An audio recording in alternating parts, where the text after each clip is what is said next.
Лука Модрич бозии охирини худро дар Реал Мадрид анҷом дод. Бозингари хорватиягӣ ва дастаи шоҳонаи Реал Мадрид Лука Модрич бозии охирини худро рӯзи шанбеи гузашта дар ин даста анҷом дод. Лука Модрич дар номааш ба мухлисони Реал Мадрид чунин гуфт: вақт фаро расид. Лаҳзае ки ман ҳеҷ гоҳ омаданашро намехостам, аммо ин футбол аст, зеро дар зиндагӣ ҳама чиз оғозу анҷом дорад. Бозӣ кардан дар Реал Мадрид ҳаёти маро ҳамчун футболбоз ва ҳамчун шахс тағйир дод. Ман мехоҳам ба клуб аз самими қалб ва бахусус президенти клуб Флорентино Перес, ҳамкорон, мураббиён ва тамоми он нафароне ки дар ин ҷо ба ман кӯмак расонданд ташаккур бигӯям.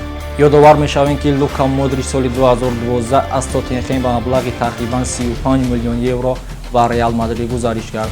Дар тӯли ин 13 мавсим Модрич ба яке аз бозингарони муҳим ва афсонавии даста табдил ёфт, ки 28 унвонро ба даст овард, аз ҷумла 6 Лигаи Чемпионҳо, 4 Ла Лига ва 4 ҷоми ҷаҳонии клубҳо.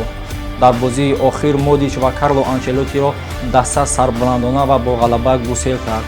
Акнун савол ба миён меояд, ки ҷои Анчелотиро Хаби Алонсо гирифт ва ҷои Модричро кӣ гирифта метавонад?